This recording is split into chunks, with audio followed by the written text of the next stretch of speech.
रेयांश प्रिशा के हाथ पर काफी जोर लगा रहा था, क्योंकि वो गुस्से में अपने आपे से बाहर हो चुका था। तभी प्रिशा के मुंह से आह निकल जाती है और उसके आंखों में आंसू आ जाते हैं, क्योंकि उसे अपने हाथ पर काफी दर्द महसूस हो रहा था। उसके आंसू देख ना जाने रेयांश को क्या हुआ, उसने तुरंत प्रिशा का हाथ छोड़ दिया। हाथ छोड़ते ही प्रिशा अपना हाथ देखती है, जो लाल हो चुका था, और कुछ ही देर में उसके सुंदर हाथ सूज चुके थे। रेयांश को ये देखकर भी कोई फर्क नहीं पड़ा। वो अपने दांत पिसते हुए प्रिशा से बोला, तुम अपनी हद में रहो, ये शादी मैंने सिर्फ तुमसे बदला लेने के लिए किया है। अगर मेरा दिमाग घूम गया ना, तो थोड़ी देर में ही तुम बिना किसी को पता लगे इस दुनिया से गायब हो जाओगी। ये बोल वो उसका हाथ छोड़ बेड पर बैठ गया और अपना लैपटॉप खोल उस पर तेजी से अपनी उंगलियां चलाने लगा। प्रिशा अपना हाथ पकड़े वही खड़ी रही, उसके आंख आंसुओं से भरे हुए थे। वो मन ही मन उस दिन को कोस रही थी जब वो उस पार्टी के मैनेजमेंट के लिए गई थी। कुछ ही पल में उसकी पूरी जिंदगी तबाह हो गई थी। वो चाहकर भी सब कुछ पहले जैसा नहीं कर सकती थी। धीरे धीरे उसकी सिसकियां उसके गुस्से में बदल गई। वो गुस्से से रेयांश की तरफ देखती है, उसे देख वो बहुत अजीब मुंह बनाती है और गुस्से से ही टीवी ऑन करके रेयांश के बगल यानी बेड के दूसरे साइड आकर बैठ जाती है। रेयांश अपनी तिरछी नजरों से एक बार प्रिशा को देखता है, फिर अपने काम में लग जाता है। वहीं प्रिशा चैनल्स चेंज कर रही थी। तभी अचानक वो एक न्यूज चैनल पर आकर रुक जाती है। वो न्यूज काफी गौर से देखने लगती है। टीवी पर बड़े बड़े हेडलाइंस में लिखा था, इस बार भी उम्मीद है कि नंबर 1 कंपनी का अवार्ड मिलेगा पीवी इंडस्ट्रीज को। और न्यूज एंकर चिल्ला चिल्ला कर बोल रहा था कि दुनिया भर में मशहूर पीवी इंडस्ट्रीज फिर से नंबर 1 पर। पीवी इंडस्ट्रीज की प्रेसिडेंट पीवी इस बार भी बनी दुनिया की नंबर 1 बिजनेस वुमेन। ये सुनते ही रेयांश की नजरें टीवी स्क्रीन पर चली गई और गुस्से से उसकी मुट्ठियां कस गई। वो अपने मन में बोला, फिर से ये पीवी इंडस्ट्रीज मेरी कंपनी से आगे निकल गया। आखिर है कौन ये बिजनेस वुमेन जो हर साल मुझसे एक कदम आगे निकल जाती है। ये सब सोचते हुए रेयांश पीवी को अपने मन में खूब सुना रहा था, क्योंकि रेयांश की कंपनी मल्होत्रा एम्पायर एशिया की सबसे बड़ी कंपनी थी।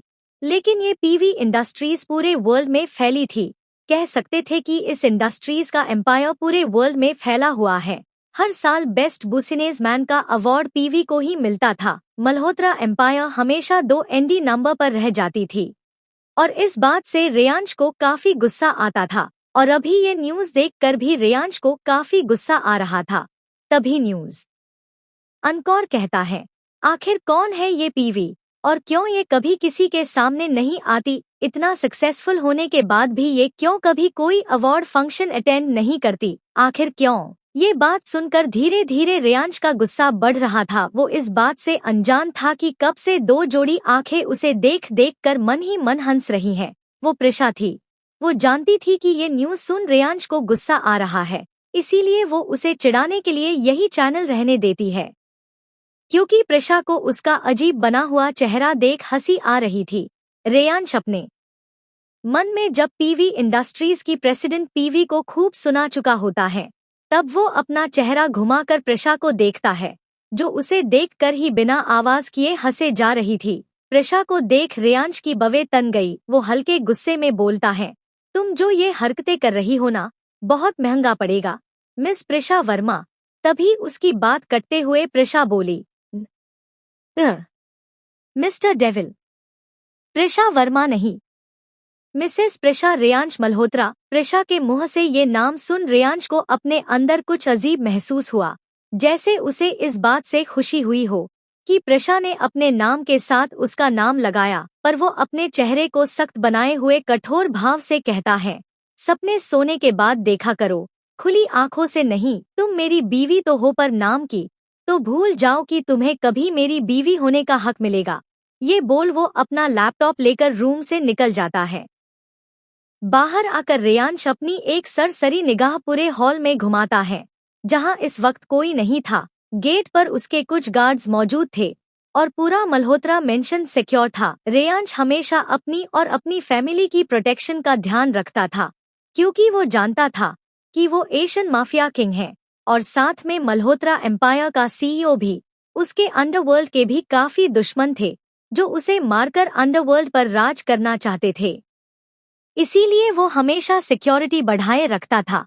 अपने मेंशन पर वो सब कुछ चेक करके अपने स्टडी रूम में चला जाता है और अपना लैपटॉप खोल अपना काम करने लगता है। वहीं प्रिशा रूम में उसकी बातें सुन उदास बैठी थी, क्योंकि थी तो वो भी इंसान ही, दुख तकलीफ उसे भी इफेक्ट करते थे, उसका भी दिल दुखता था, पर वो सब कुछ सह रही थी क्योंकि वो जानती थी कि रेयांश बहुत अमीर और अकड़ू किस्म का इंसान है और वो अपनी मर्जी पूरी करने के लिए उसे और उसके परिवार को भी नुकसान पहुंचा सकता है। यही सोच वो हमेशा चुप रहती थी। फिर प्रिशा अपने सारे ख्याल झटक कर टीवी का चैनल चेंज कर मूवी देखने लगती है।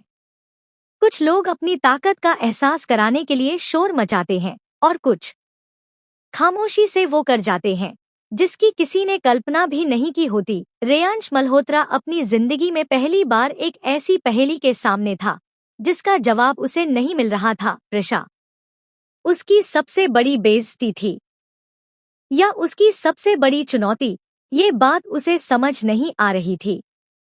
रेयांश और प्रिशा दोनों इस बात से अनजान थे कि एक तूफान बहुत तेजी से उनके मेंशन की ओर आ रहा है। करीब आधी रात में बहुत सारे गार्ड्स जिन्होंने ब्लैक कलर की यूनिफॉर्म पहनी थी और उनके हाथों में बड़ी बड़ी गन्स और राइफल्स थी, वो चुपके चुपके मल्होत्रा मेंशन के गार्डन में घुस जाते हैं। उन्होंने ये इतनी तेजी से किया था कि रेयांश के गार्ड्स को खबर भी नहीं हुई। वो सारे आदमी बड़े से गार्डन में लगे बड़े बड़े पेड़ों के पीछे छिप जाते हैं और अपनी अजीब नजर पूरे मेंशन पर दौड़ाते हैं।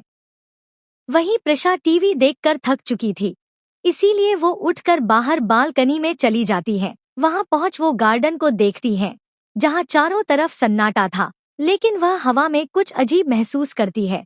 प्रिशा अपने मन में कहती है, कुछ ठीक नहीं है, यह सन्नाटा तूफान से पहले की शांति लग रही है। ये बोलते ही अचानक उसकी आंखें बदल जाती हैं। जहां उसकी आंखों में अभी मासूमियत दिख रही थी, वहीं अभी उसके आंखों में कुछ अजीब था। वो अपनी सरसरी नजर पूरे गार्डन में दौड़ाती है और उसके चेहरे पर एक ईविल स्माइल आ जाती है। फिर वो अंदर अपने रूम में आती है और अपने बैग में कुछ ढूंढने लगती है। अब रात के 12 बज चुके थे और रेयांश अपने स्टडी रूम में बैठा था। रेयांश अपनी कुछ इम्पोर्टेंट फाइलें देख रहा था और अपने लैपटॉप पर काम कर रहा था। स्टडी रूम के टेबल पर रखी घड़ी की टिक टिक की आवाज पूरे कमरे की खामोशी में गूंज रही थी। ना जाने क्यों पर रेयांश को कुछ अजीब सा महसूस हो रहा था, पर वो अपने अंदर की फीलिंग को एक तरफ कर अपने काम में ध्यान लगाता है। वो अपने काम में काफी बिजी हो जाता है। वहीं बाहर मेंशन के गार्डन में 10 से 15 गार्ड्स अपनी ड्यूटी पर थे। वो मेंशन की सिक्योरिटी पर तैनात थे। तभी अचानक पेड़ों के पीछे से ठाय ठाय गोलियों की आवाजें गूंजने लगती हैं। रेयांश के गार्ड्स को कुछ समझने का मौका भी नहीं मिलता और एक एक करके उन्हें गोली लगने लगती है।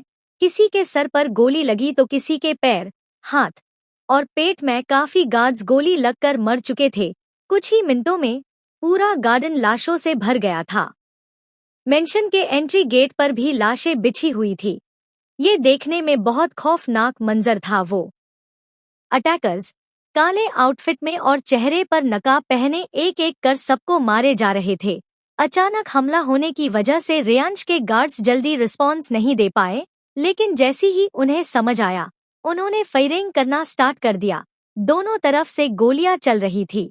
देखने से ये कोई घर नहीं बल्कि जंग का मैदान लग रहा था। तभी कुछ अटैकर्स हॉल के अंदर जाने लगते हैं, लेकिन एक गार्ड जो अभी जिंदा था, वो किसी तरह उनसे पहले हॉल में पहुंचता है और दर्द से चीखते हुए कहता है, इंट्रूडर्स घर के अंदर घुस आए हैं, अटैक हुआ है। तभी उसके सिर के बीचों बीच एक गोली आकर लगती है और वो गार्ड वहीं गिर जाता है और सारे अटैकर्स अंदर घुस जाते हैं।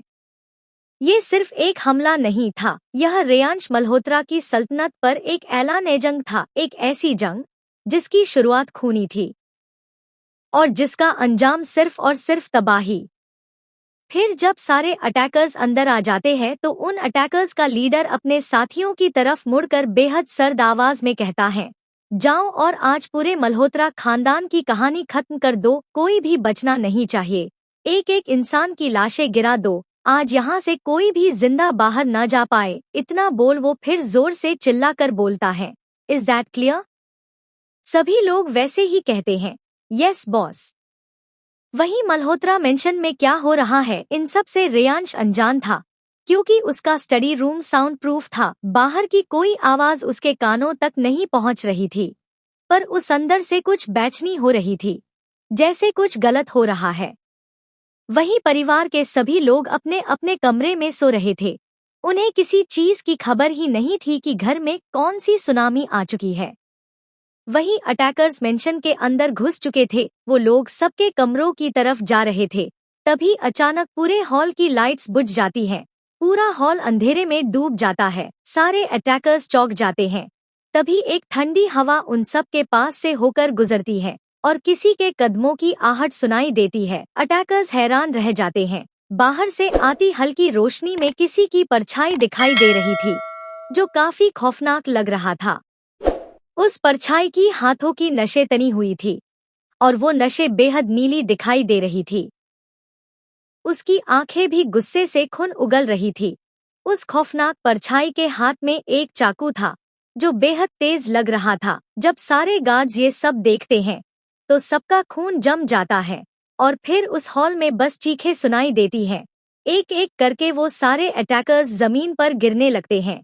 किसी का हाथ कटकर दूर जाकर गिरता है, तो किसी का सर उसके धड़ से अलग हो चुका था।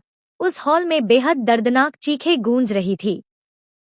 तभी एक अटैकर फुर्ती दिखाते हुए एक बंदूक उस परछाई पर पॉइंट करके गोली चलाने वाला था, पर वो परछाई पलक झपकते ही उस आदमी के बिल्कुल सामने पहुंच उसकी बाह को मोड़कर उसकी ही बंदूक उसके हाथ सहित उसी के गले में घुसा देता है और उस अटैकर की एक जोरदार चीख सुनाई देती है। सारे आदमियों की लाशें एक के ऊपर एक गिरी हुई थी।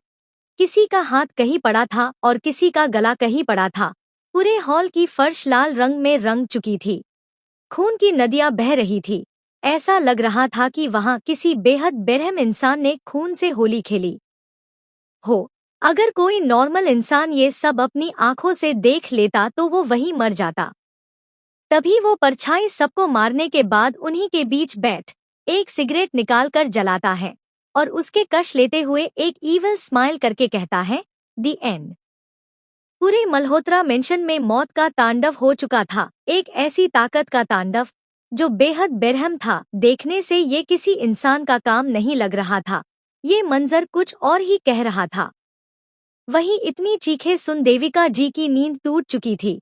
वो डरकर उठ जाती है और हड़बड़ में बाहर जाती है। बाहर निकलते ही हॉल का वो पूरा दर्दनाक मंजर उनके आंखों के सामने आ जाता है और उनकी एक जोरदार चीख निकल जाती है। वहीं रेयांश भी अपना काम खत्म करके अपने स्टडी रूम से बाहर निकलता है, तो उसके कानों में देविका जी की जोरदार चीख सुनाई देती है। वो भागते हुए उनके पास पहुंचता है। जब उसकी नजर नीचे हॉल में फैली लाशों पर जाता है, तो उसकी आंखें बड़ी हो जाती हैं।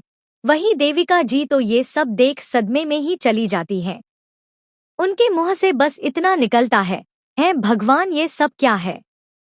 और वही रेयांश की आंखें अब बेहद सर्द और डरावनी हो चुकी थी।